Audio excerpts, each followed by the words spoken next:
Hey guys, Jessica Kubasi here. Today I'm going to be doing a special video. I'm going to be unboxing the 5D Mark III. I ordered this a week ago. I've been contemplating upgrading my camera, so I finally did it. It's an upgrade from the Mark II. So I'm going to be unboxing it. Now, as you can tell, I kind of already opened the box. I guess I'm going to be cheating a little because I kind of already opened it, but not completely though. I remembered like halfway. I'm like, oh, I meant to do a video unboxing it. So I just put everything back in the box as best I could. You know, like when you pull something out of like a perfectly packaged box, you can never put it back in the right way. Well, that happened to me. So here goes. I researched a lot about the 5D before I really thought about upgrading. I've had my Mark II for a while. And I just felt like it was time for an upgrade, and I've heard so many good things about the Mark III, so I guess it's time. So to make this video a little bit more interesting, I decided to get my Mark II so we could do a comparison between the two, and I can show you guys kind of the differences between each one. So here's the lovely box that I received it in. I hope they didn't charge me for it, but you know, knowing Canon, they probably did. So when you open it, obviously there's the box, so I don't want to drop it. So here's the Mark III. Here's the box that it comes in. Isn't it so beautiful? It looks just like the old box that was the Mark II. I guess they just got lazy and they were like, oh, we're not going to design it. We're just going to change, like, we're going to add another line to make a Mark III. Because it looks just like the Mark II. So upon opening, you get a manual packet and then you get the warranty. And honestly, I don't even open this. This is going to stay in the box. I'm not really a manual kind of gal. I just kind of go out and torture myself and try to learn by myself. So it comes with a lanyard. It has battery charger and then the actual battery. I believe this is the same charger as the 2. This is the Mark II battery charger and battery, and it's a LC E6, and I believe this is the same exact one. I'm going to open it just to make sure. Yep, LC E6. So if you are buying, or if you're upgrading, you don't have to worry about the change because it looks like it's the same exact thing. The battery looks exactly the same. I'll probably double check that. This is the battery for the Mark II, and then this is the battery for the Mark III. I'm going to open it and make sure that they're the same ones because God knows I'm not spending more money on batteries because I already have like 3 for the Mark II. So looks like they are pretty much the same. This is the Mark II battery, this is the Mark III battery. Exact same stuff on the back, same model, everything. And the chargers are exactly the same. Then it comes with a bunch of wires and stuff like this. This is for your, you know, the TV plugs and stuff like that, or I don't know, whatever. I'm not a technical person, so these type of plugs, you plug them in like AV or I don't know. I'm not even gonna lie, I don't even know what the technical term is for that. Then we have the cord that connects it to the computer. Of course, if you have an external memory card reader, then I just use that. I don't use this. But this connects the camera directly to the computer. So it comes with this. And then it comes with this viewfinder. I guess it goes on top of the viewfinder. Maybe it's like extra padding for your eye. It's like a pillow for your eye, maybe. So now the moment we've all been waiting for. Comes in this little bag, and here it is. Here's the 5D Mark III, and I'm gonna flip it over so you guys can see all that.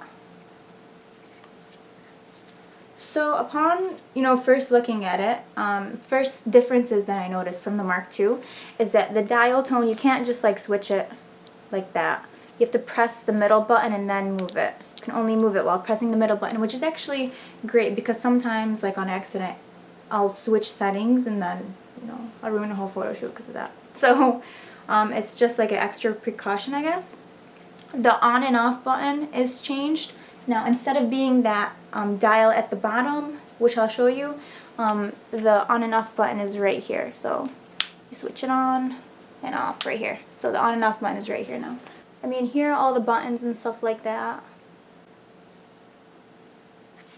The build looks pretty much the same. I mean, it actually feels a little lighter, maybe because there's no lens on it. And then as far as memory cards go, so when you open up the side slot, it pops up automatically, which I like that Canon, that you guys thought of everything. Because on the Mark II it doesn't do that. It doesn't do this. This is probably why it was so expensive, because it does this. So you have 2 slots. You have one for a memory card, a smaller one, and then one for the regular card, which I will show you. It looks just like this. So if you're using a card like this, you can use one with a smaller, like a SanDisk, I think. I don't know.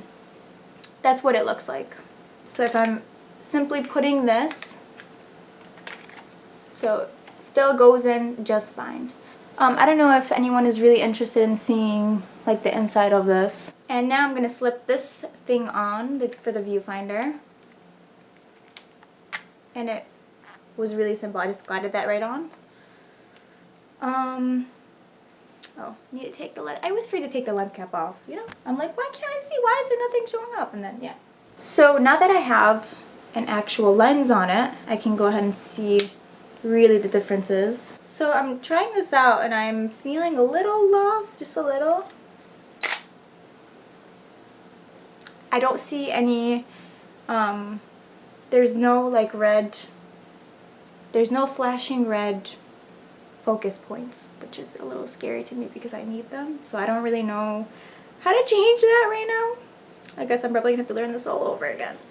So yeah, as I'm focusing, there's no red points. It's just, I don't know, it's kind of strange. There's probably an option to fix that. So let me go over the back of the camera with you guys. The first one is picture style. I don't really mess with that too much. Second one is something called rate. I don't even know what this is doing. So the first thing that I thought was really cool, there's like a compare thing. I don't even know how I did this, to be honest, but it's really cool, I guess. I don't really know what it does, but it just lets you choose 2 pictures. Probably have to read more. Maybe in the manual I'll be able to read more about that. Then we have the multiple exposure on this same button. HDR mode. I guess it's just high definition. I see this button for rate. I'm not sure what that does. I'll probably figure it out later. And then that magnifying glass button, I believe it's for zoom. So you just zoom in using that top dial. Using this dial, you just zoom in to any picture. I guess I don't mind that. There's like a completely different button for zoom now. And then there's the play button. I believe that's just for that. It doesn't let you zoom in through the play button, which is something that you were able to do on the Mark II. And then there's simply the trash button at the end. And then this button right here just shows you the current settings. I'm on manual mode. The lock at the bottom just locks all of your settings. Just starting and stopping video from one button up on the top. So kind of the same setup as the Mark II, but just has a start and stop button. So the options on top are the white balance, the AF drive, the ISO, and then that little light. And I don't know what this is just yet. I'm sure it changes something. Maybe it's manual or focus. And then we have the dial up top.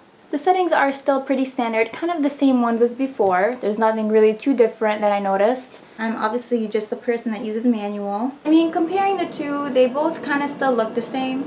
This one has a little bit better build, the new Mark III. I will show you guys a comparison. This is the Mark III, and this is the Mark II, side by side. So, I mean, kind of the same setup, but just a little extra buttons on the Mark III. So this is the Mark III, and this is the Mark II.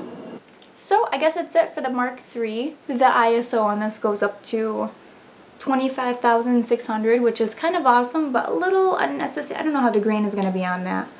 I'll have to test it out. I will do a test on the shots from the Mark II versus the Mark III, so check that video out. If you are thinking about upgrading, you're not sure about buying the Mark III, I heard that the focusing on here is a lot more sharp and a lot more advanced, so that's kind of what, you know, sold me on this one. If you guys have any questions about the Mark III, I'm still learning about it, but I'll try to answer any of the ones that you guys may have. Thank you guys so much for watching.